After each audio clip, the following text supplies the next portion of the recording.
The alarm came at 4 in the morning. Commander Kyle Harrison was drinking his third cup of coffee when the screen in front of him started flashing red. He sat up straight in his chair at the monitoring station. Something big was happening. The signal was weak and broken, but Kyle could tell it was from the Xanthari Empire. They were one of the oldest and most powerful groups in the galaxy. They had been flying through space for thousands of years before humans even invented the wheel, and they never asked anyone for help. Ever. Kyle turned up the volume and listened. The voice on the other end was panicked. There were sounds of explosions and screaming in the background. The words made Kyle's blood turn cold. Colony world under attack. Thousands dead. Something about harvesting people. The message ended with a simple plea for help. Sophie Martinez worked at the station next to Kyle. Her fingers moved fast across the controls as she searched for more signals. Within minutes, she found 7 more distress calls, all from Xanthari worlds, all saying the same terrible things: attacks, death, harvesting. Captain Greg Foster was on patrol near Xanthari space when he got the emergency message. His ship, the Valiant, was alone out here. The Xanthari had never wanted human ships near their territory. They thought humans were too young and too violent. They had refused help from Earth many times before, but this message was different. The Xanthari ambassador appeared on the screen. His fancy robes were torn and dirty. His face showed pure fear. He spoke to everyone in the galaxy, including the humans he had always looked down on. The Xanthari Empire was asking for help. They were dying. Their pride meant nothing now. Back on Earth, Admiral Lisa Wade called an emergency meeting. The room filled with military leaders from all over Earth. There was General Peter Kane from North America, Commander Victoria Bell from Europe, and Dr. Nathan Cross, who studied war strategy. Victoria pulled up a map of the galaxy on the big screen. Red dots showed where the attacks were happening. The Xanthari worlds were falling one by one. The red was spreading fast. She explained that the Galactic Council was frozen with fear.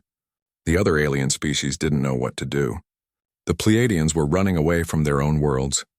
The Andari Collective was talking about giving up without even fighting. If the strong Xanthari were losing, what hope did anyone else have? Nathan leaned forward and spoke quietly. He said humans had one advantage. Earth was a hard world, a death world. Just living on Earth made humans tougher than most aliens could ever be. Humans had fought wars for their entire history. They knew how to fight when things looked hopeless. Admiral Wade made her choice quickly. She gave orders to prepare every warship that Earth had. They were going to help the Xanthari whether the Council liked it or not. This was what humans did. They helped people in trouble. Within hours, ships all over Earth's system got the call. The Enterprise, Atlantis, Defiance, and 30 more warships started getting ready. Captains like Daniel Price, Helen Carter, and Marcus Lloyd called their crews back from vacation. Everyone came running. The shipyards around Earth's moon worked without stopping. Engineers loaded weapons and supplies onto every ship. Chief Engineer Ryan Blake watched as boxes of ammunition rolled onto his ship, the Titan. His assistant, Amy Foster, looked worried at how much they were taking. Ryan smiled and told her they were taking everything. Every bullet, every missile, every spare part. If they were going to do this, they were going to do it right. They were bringing Earth's entire military strength with them. On the Valiant, Captain Greg Foster gathered his crew. They came from all over Earth. There was Jack Morris, a pilot from Texas who spoke with a slow accent. Nina Patel ran the weapons from her home in India. Dr. Carlos Rivera, the ship's doctor, came from Brazil. They were all human, and they all knew what was coming. Greg didn't lie to them. He told them straight. They were flying into something that had scared the strongest military in the galaxy. They would be outnumbered badly. Maybe 10 enemy ships for every one of theirs. Maybe worse. The crew stood quiet for a moment. Then Jack spoke up. He talked about his family. His great-grandfather fought in World War II back on Earth. His grandmother fought in the water wars. His mother was a Marine. Being outnumbered was normal for humans. It never stopped them before the crew cheered. They were scared, sure, but they were ready. This was the human way. When something needed doing, you did it. When someone needed help, you helped them. Simple as that. Admiral Wade stood on the bridge of her flagship, the Odyssey. She looked out the window at the fleet gathering around Earth. 63 warships of different sizes, from huge battleships to small fast fighters. It was the biggest fleet humanity had ever put together in one place. Her second-in-command, Commander Brandon Hayes, stood next to her. He told her that messages were coming in from every human colony in space. They all said the same thing. Go get them. Make them pay. Lisa smiled just a little. She gave the order to her navigation officer. Set course for Xanthari space. Full speed. She told the fleet to get their weapons ready and form up for battle. They were going in ready to fight. The human fleet jumped into faster than light travel. As they disappeared from Earth's space, the whole galaxy watched in shock. The young species that everyone thought was primitive and too aggressive was rushing into danger.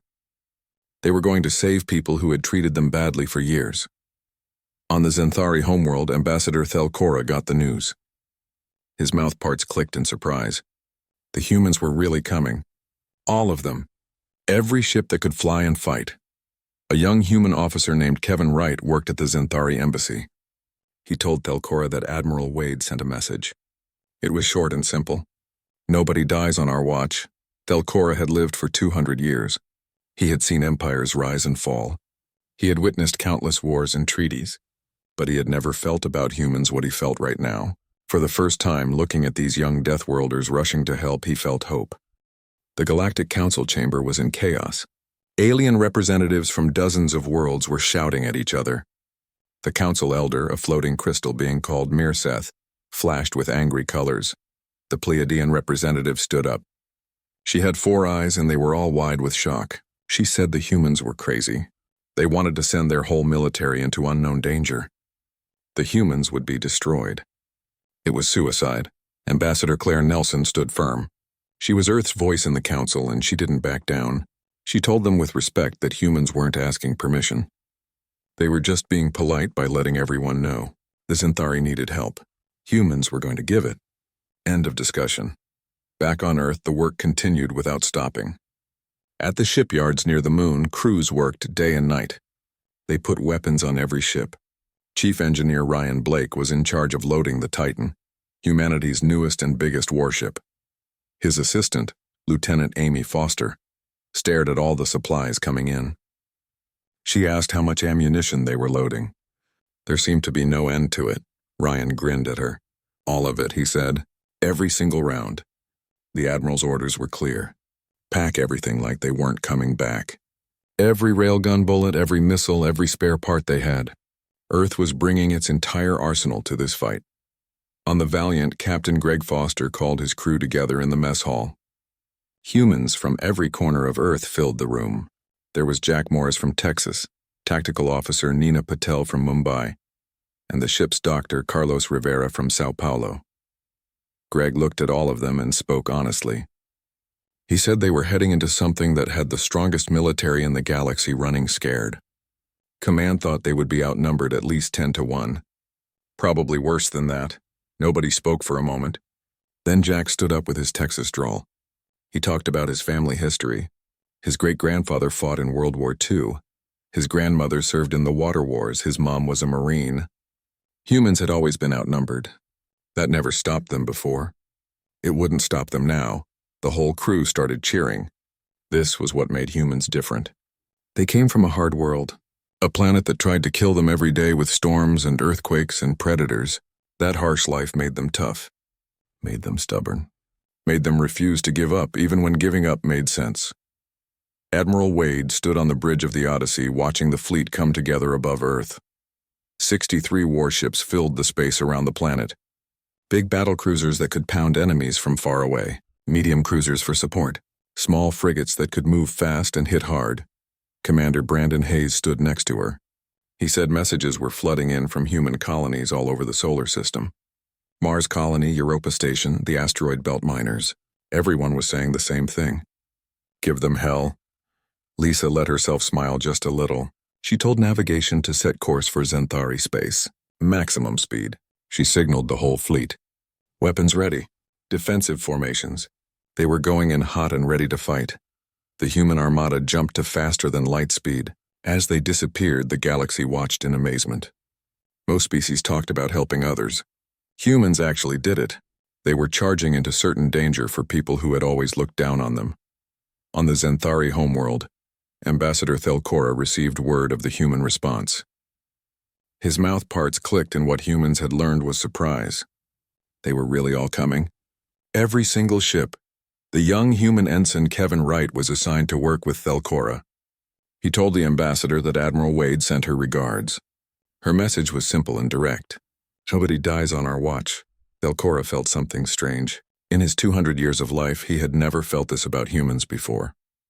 He had always thought they were too young, too crude, too violent. But now, watching them rush to help without asking for anything in return, he felt hope. The human fleet moved through space at incredible speed.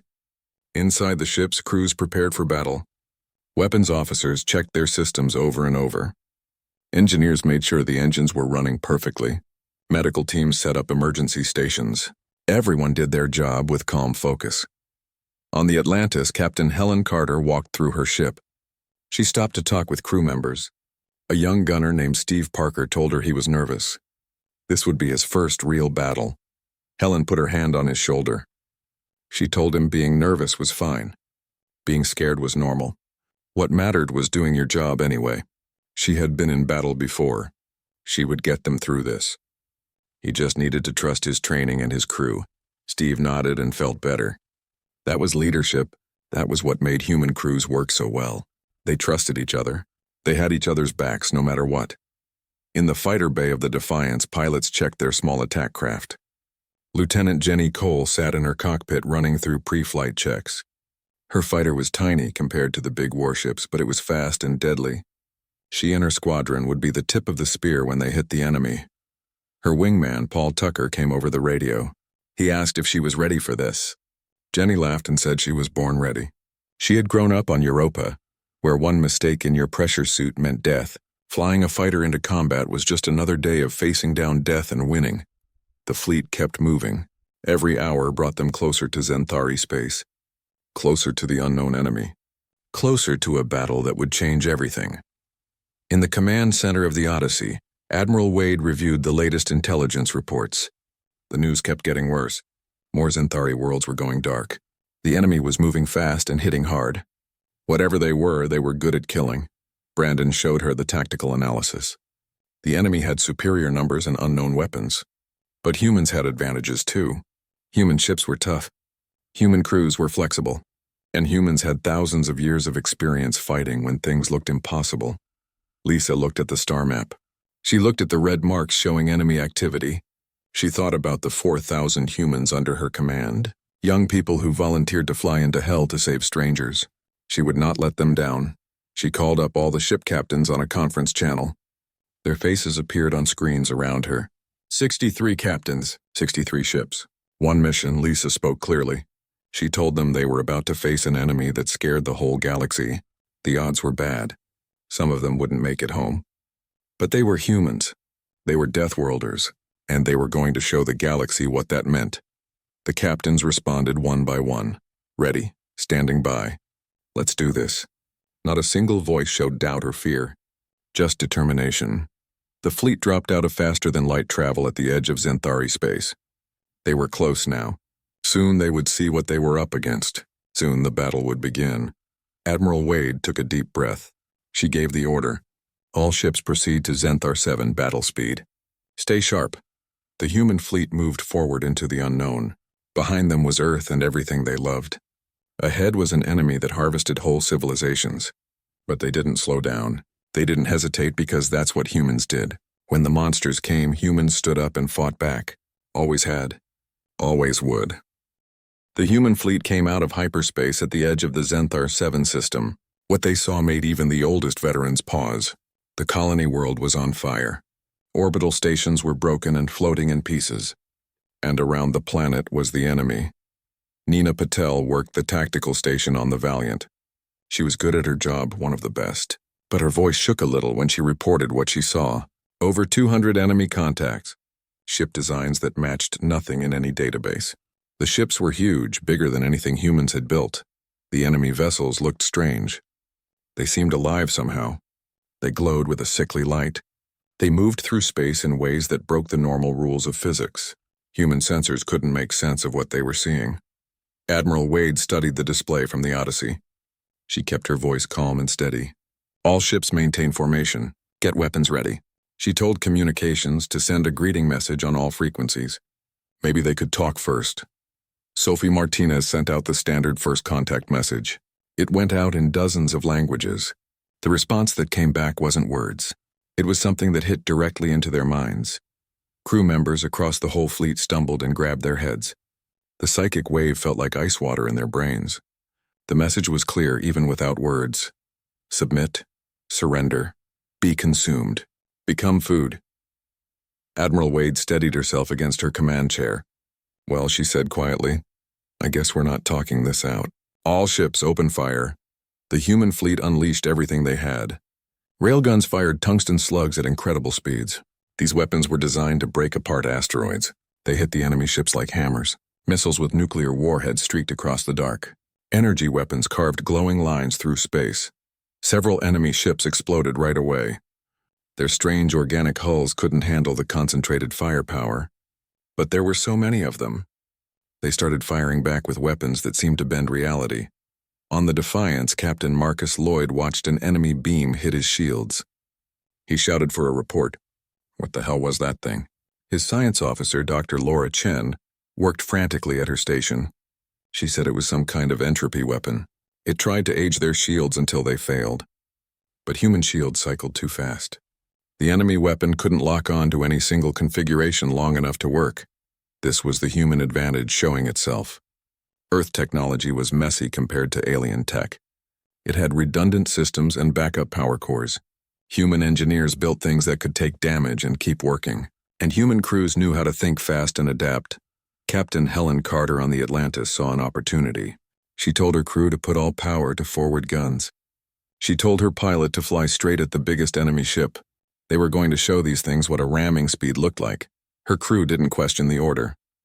The Atlantis accelerated directly at the enemy vessel. Its forward guns never stopped firing. At the last second, Helen ordered full reverse. The ship skidded to a stop in space and fired every missile it had point blank into the enemy ship's exposed interior.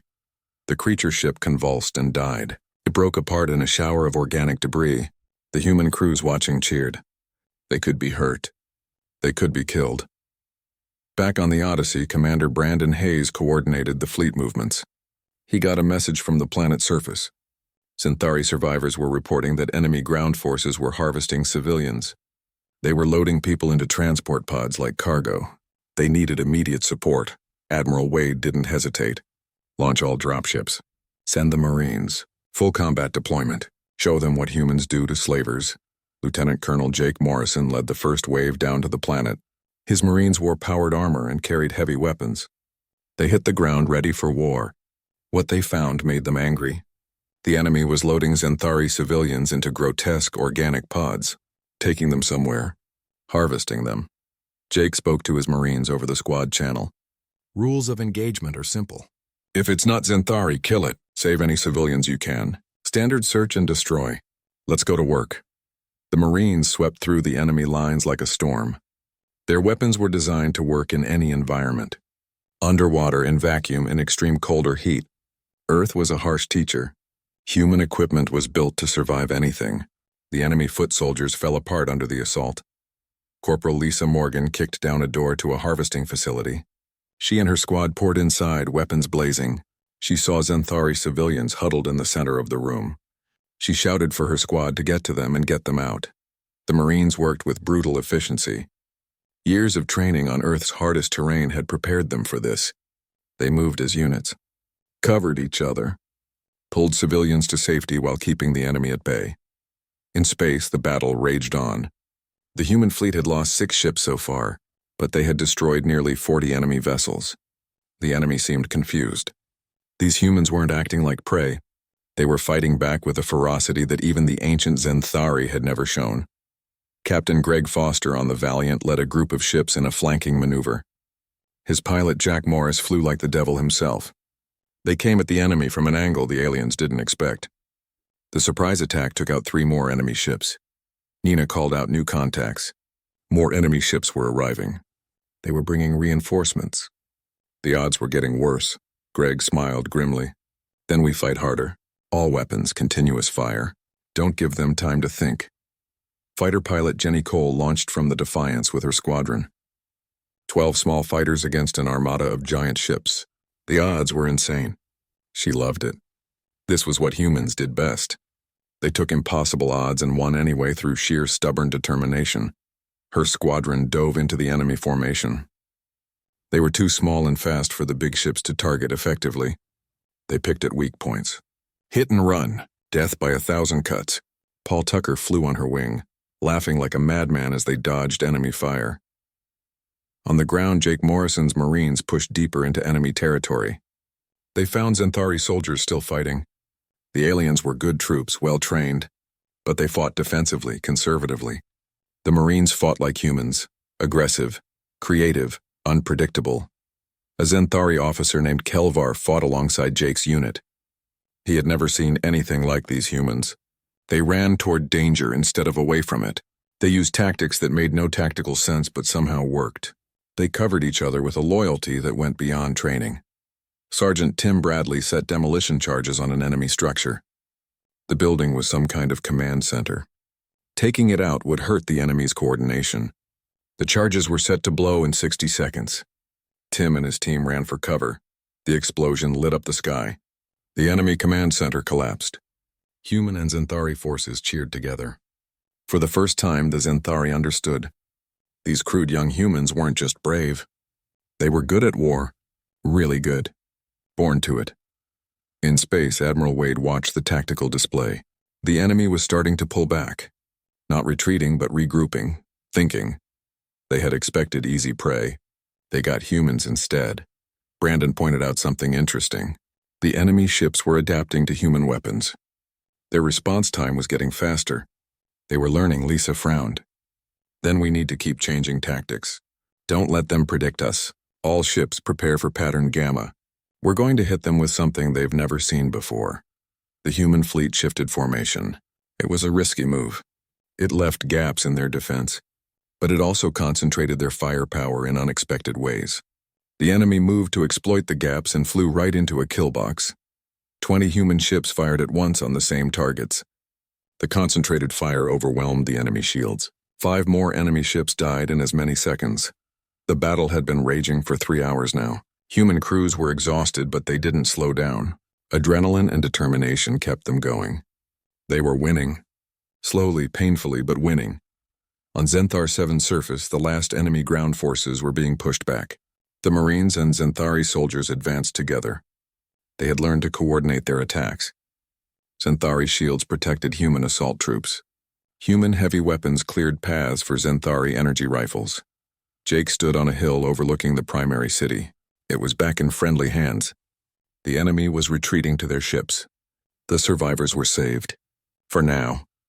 He watched human medics treating Xanthari civilians with the same care they gave human wounded. This was what the fight was about. Not conquest, not glory. Just protecting people who needed protecting.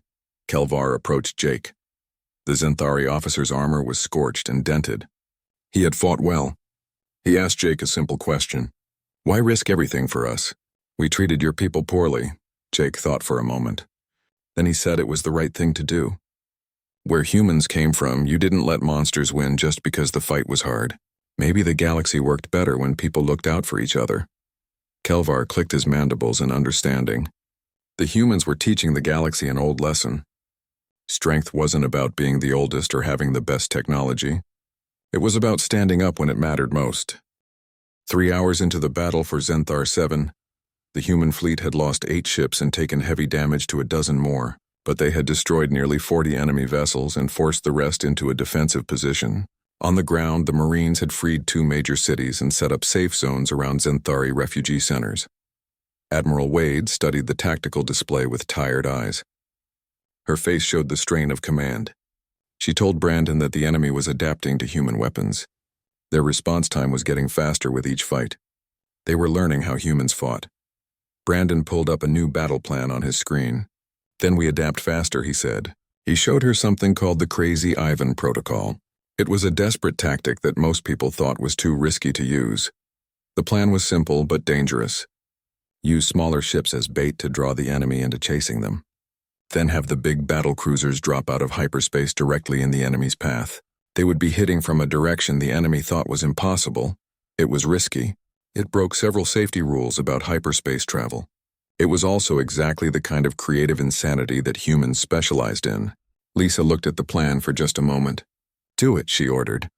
Captain Daniel Price of the frigate Swift received his orders with a wild grin. He told his pilot to make them look wounded. Flickering reactor, failing shields, the whole show.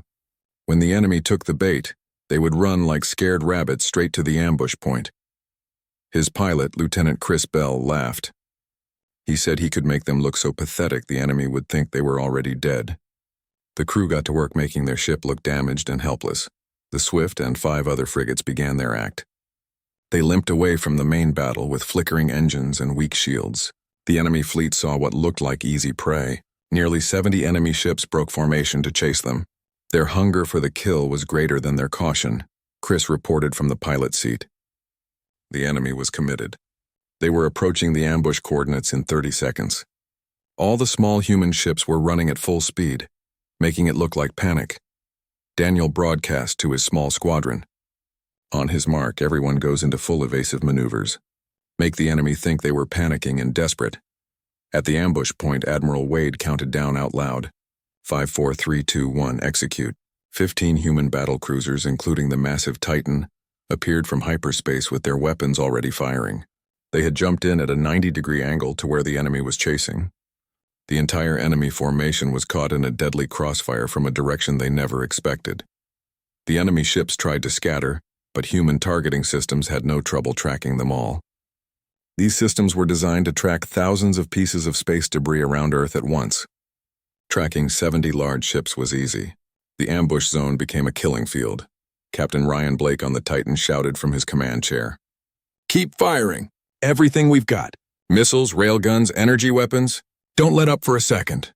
Within minutes, the enemy force was cut to pieces. The survivors tried to retreat, but Captain Helen Carter's group had moved to cut off their escape route. The enemy ships found themselves trapped in a sphere of human warships.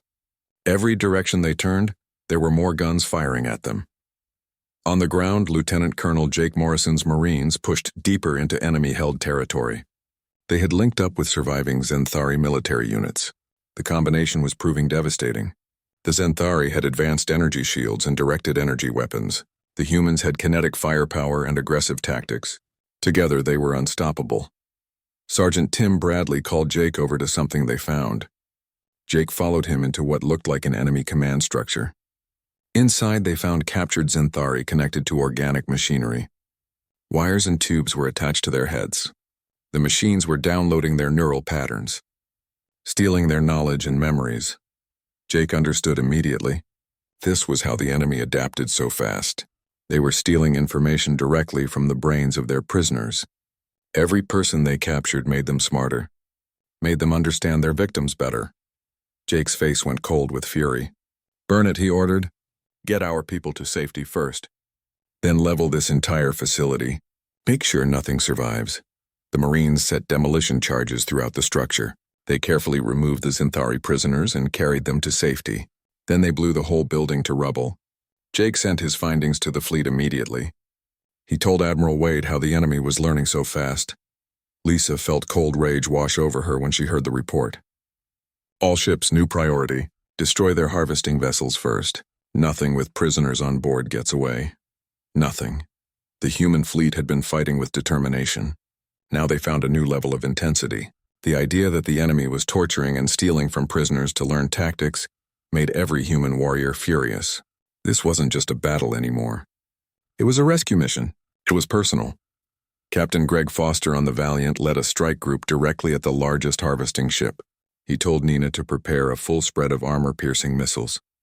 They were going to punch through the hull and destroy the holding areas from the inside. They would rescue who they could and make sure the rest couldn't be used. Nina executed the order with grim satisfaction. The Valiant's missiles were designed to crack hardened bunkers deep underground. They tore through the organic ship's exterior like paper. Human boarding parties led by Amy Foster stormed inside the breach. What they found inside would haunt them forever. Hundreds of beings from dozens of different species, all connected to the neural harvesting machines. The organic technology was pulling thoughts and memories directly from their brains. Some were already dead. Others were barely alive. Amy's team worked frantically to free the survivors.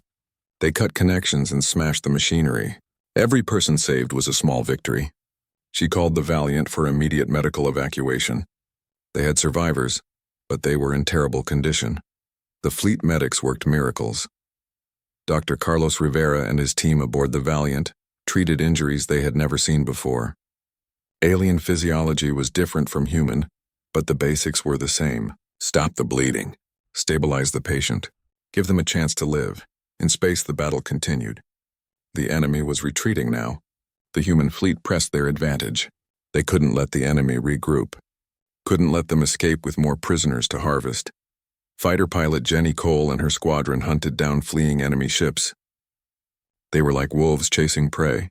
Her fighters were faster than the big enemy vessels. She and Paul Tucker coordinated their attacks perfectly.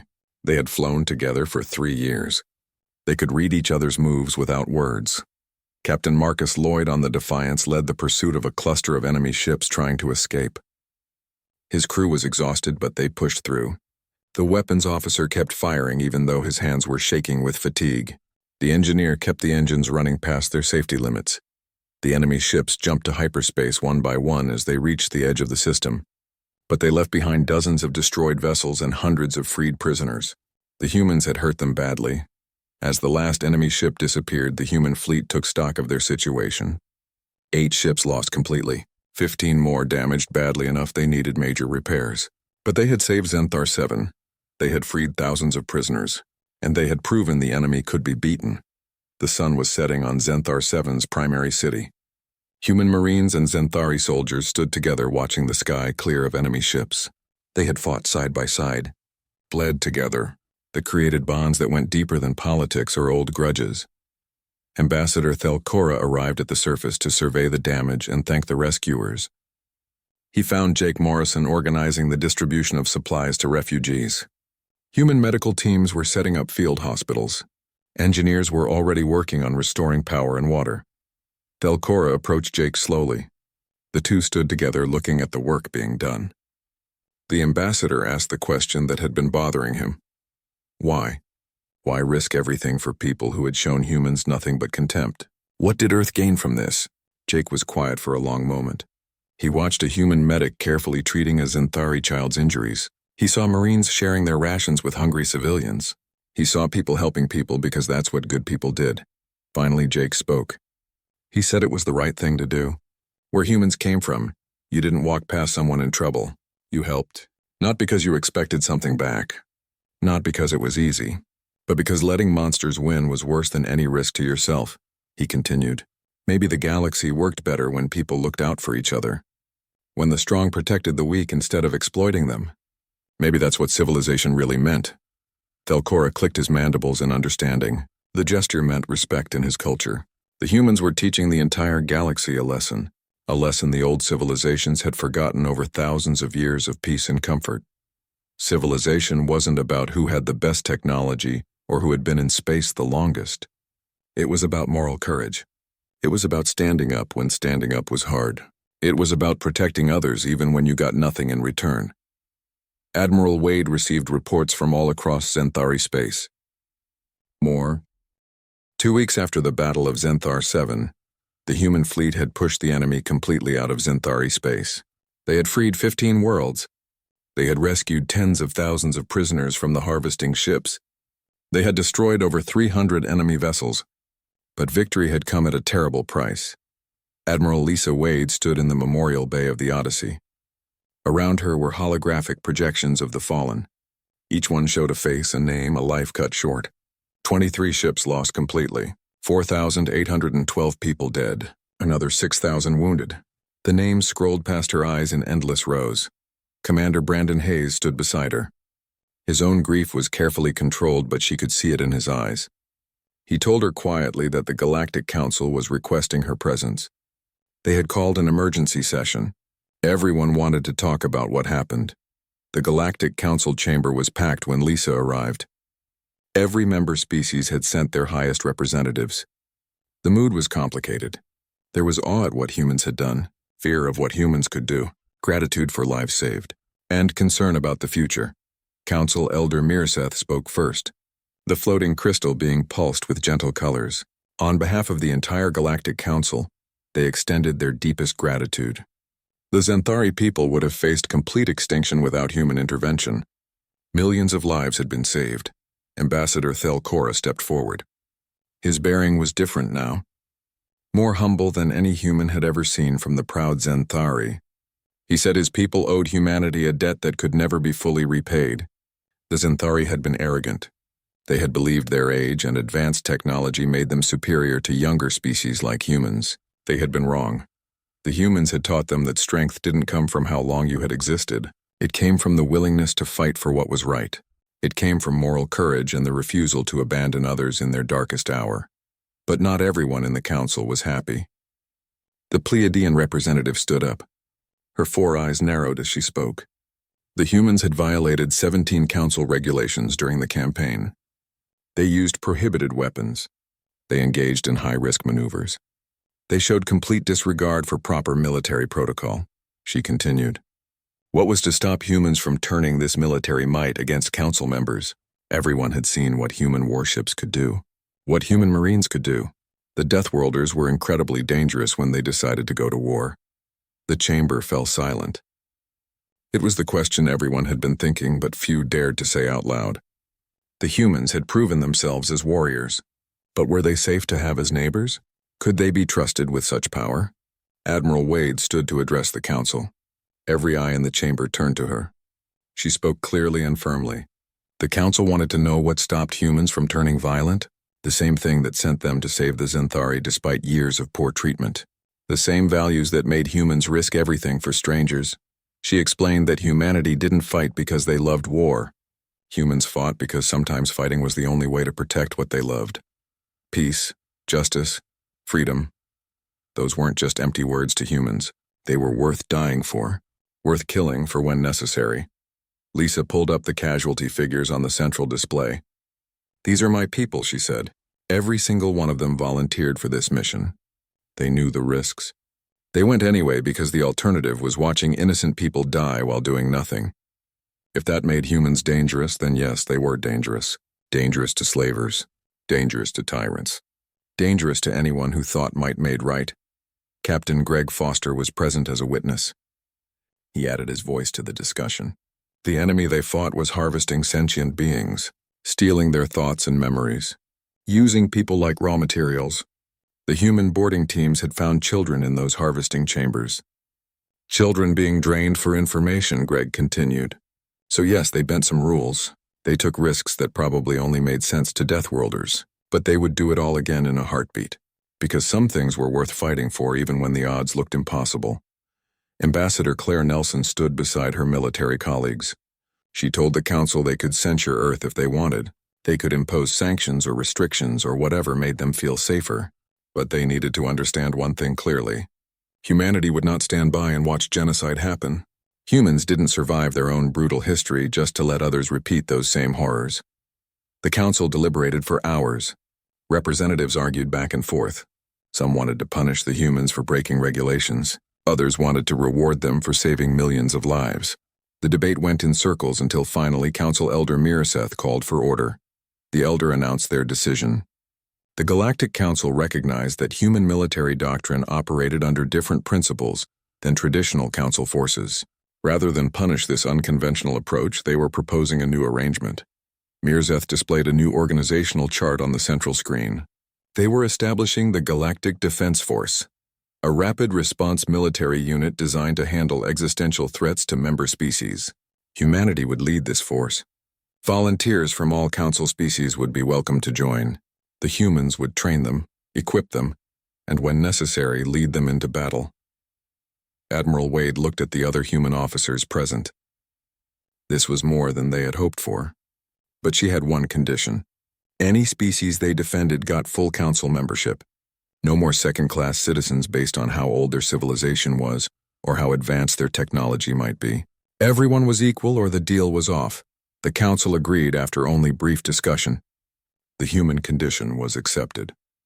6 months later, the Galactic Defense Force held its first graduation ceremony on Luna Station orbiting Earth's moon. 2,000 recruits from 30 different species completed the human military training program. It had been brutal. Over half the initial volunteers had washed out and gone home. But those who remained had earned the right to wear the GDF insignia. The symbol was a clenched fist holding a torch. It represented strength in service of enlightenment, protection given to those who needed it, the values that humans had fought for. Commander Sophie Martinez had been promoted to lead the human training cadre. She watched with pride as her recruits demonstrated skills that would have impressed even Earth's elite forces. They came from species that had never known real conflict before. But they learned, they adapted, they became warriors. Sergeant Tim Bradley stood beside her. He was now a GDF instructor himself. He commented that the Zenthari squad was particularly good. They learned fast and fought smart. Sophie smiled. She said it turned out that when you taught people why they were fighting instead of just how to fight, they became better soldiers.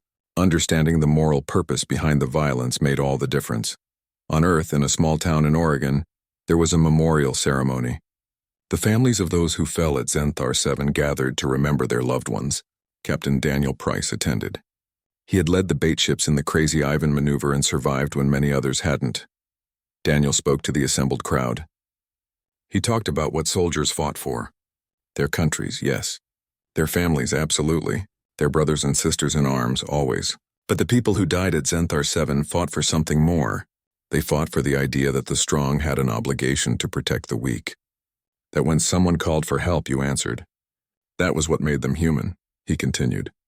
Not their technology, not their tactics, not even their stubborn refusal to give up when any sane person would quit. What made them human was their belief that everyone deserved a chance to live free, no matter where they came from, no matter what they looked like.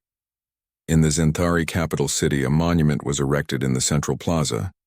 It depicted a human and Zenthari soldier standing back to back, weapons ready, defending a group of civilians behind them. The inscription was written in both human and Zenthari languages. It read, "Here stands testament to the day when the young race taught the ancient ones the meaning of courage. May we never forget the price of freedom or the value of friends who will stand when standing seems impossible." Thousands of Zenthari came to see the monument every day. Many brought flowers or small offerings. It had become a place of reflection, a reminder that pride and arrogance nearly cost them everything, and that salvation came from the people they had looked down on. Aboard the Valiant, now serving as the flagship of the GDF Rapid Response Fleet, Captain Greg Foster looked out at the stars. His crew was mixed now. Humans, Zenthari, Pleiadians, and even a few of the crystalline Marisethi. They had learned to work together, combining their strengths and covering each other's weaknesses. Jack Morris spoke up from the pilot station. "Sir, we've got a distress call. An Outer Rim colony is under attack by pirates. Not the harvesting enemy. Just regular pirates taking advantage of the chaos." Greg smiled. "Set course. Maximum speed.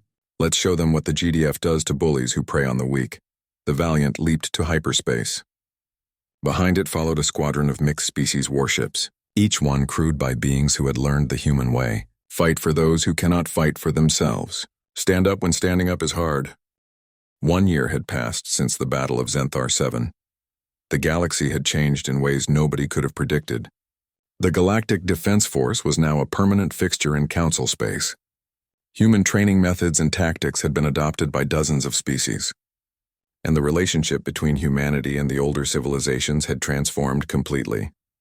Admiral Lisa Wade stood in her office on Luna Station, looking at reports from across the galaxy.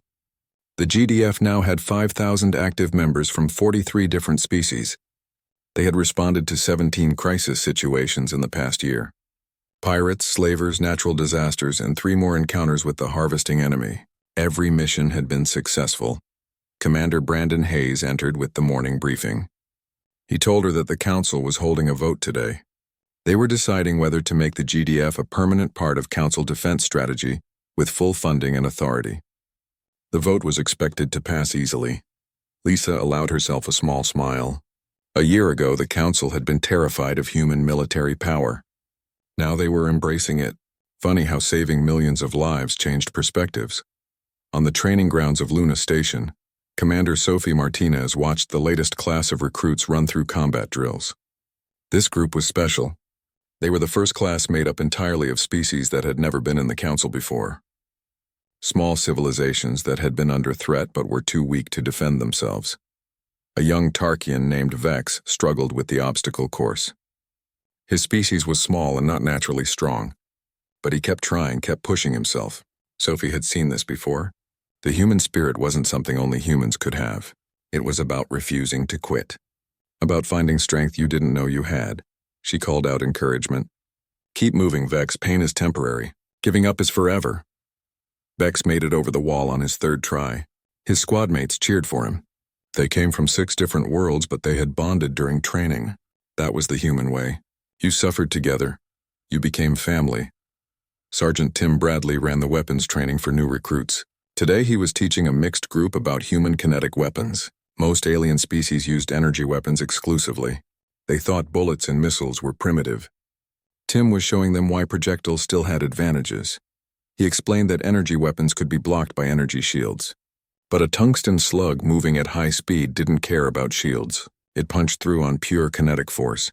Different tools for different jobs. A good warrior used whatever worked. A Pleiadian recruit asked why humans still use such old technology. Tim grinned and loaded a railgun. He told them to watch the target downrange. He fired once. The tungsten round hit the armored target and punched completely through it. The Pleiadians' 4 eyes went wide, Tim explained. Humans kept what worked and added new things. They didn't throw away old knowledge just because something shinier came along. That's how you survived on a death world. You used every advantage you could find. Aboard the Valiant, Captain Greg Foster was training his mixed-species bridge crew on combat maneuvers. His tactical officer was still Nina Patel, but now she worked with a Xanthari named Korval. His pilot, Jack Morris, flew alongside a Mir Zethi navigator named Shimmer. The crew had learned to blend their different strengths. They were running a simulation of fighting a superior force. The enemy had them outnumbered 3-1. Greg let his crew work through the problem themselves. They needed to learn to think creatively under pressure. Nina proposed using an asteroid field for cover. Korval suggested using their energy weapons to superheat asteroids and launch them at the enemy. Jack said he could fly through the field if they needed to escape. Shimmer calculated vectors that no human could do in their head. Greg watched them work together and felt proud. This was what the GDF was becoming. Not humans teaching aliens to fight like humans, but everyone bringing their strengths together to become something better than any single species could be alone. In council chambers, the vote was taking place.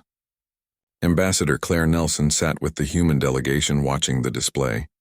Species after species voted yes to making the GDF permanent. Even the Pleiadians who had been so opposed a year ago voted in favor. The measure passed with 92% approval. Council Elder Mirzeth made the announcement official. The Galactic Defense Force was now a permanent institution with full authority to respond to threats against any Council world. Admiral Wade would continue as Supreme Commander with a promotion to Fleet Admiral. The Council was also establishing 3 new training facilities on different worlds. Claire felt relief wash over her. This was what humanity had wanted all along. Not to dominate or control, just to be part of something bigger, to contribute. To make the galaxy safer for everyone. On Zenthar 7, the world that had been saved 1 year ago, life had returned to normal. The cities were rebuilt. The population had recovered. But the planet would never forget what happened. Every child learned about the battle in school. About the humans who came when everyone else was too afraid. Ambassador Thelcora walked through the memorial park built to honor the fallen. Human names were carved alongside Xanthari names. They had died together defending this world. The separation between species seemed meaningless when looking at those names. A young Xanthari child approached him. She asked if he knew any of the humans who fought here. Thelcora nodded. He told her about Jake Morrison and his Marines. About how they fought with courage and compassion.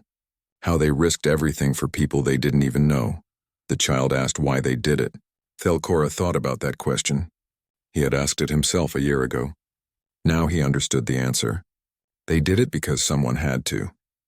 Because standing by and doing nothing was worse than any risk to themselves. That was the human way. And it was becoming the galaxy's way too. Deep in space, far from Council territory, the harvesting enemy was rebuilding. They had retreated after their defeats, but they hadn't given up. In the darkness between stars, they grew new ships, planned new strategies. They had learned from fighting the humans. Next time would be different, but they didn't know that the galaxy had learned too.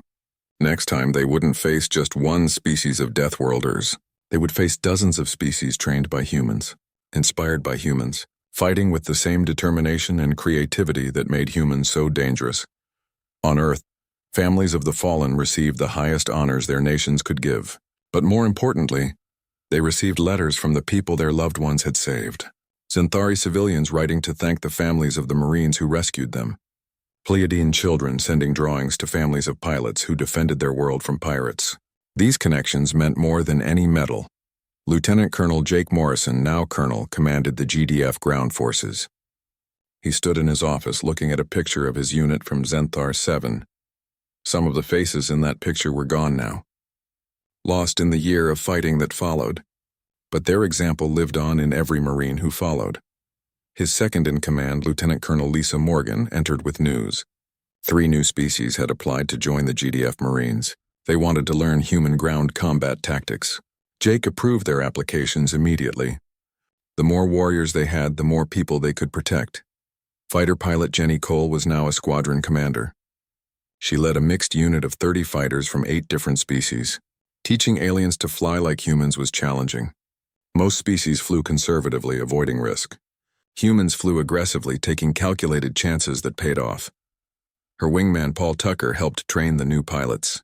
He told them flying wasn't just about the machine.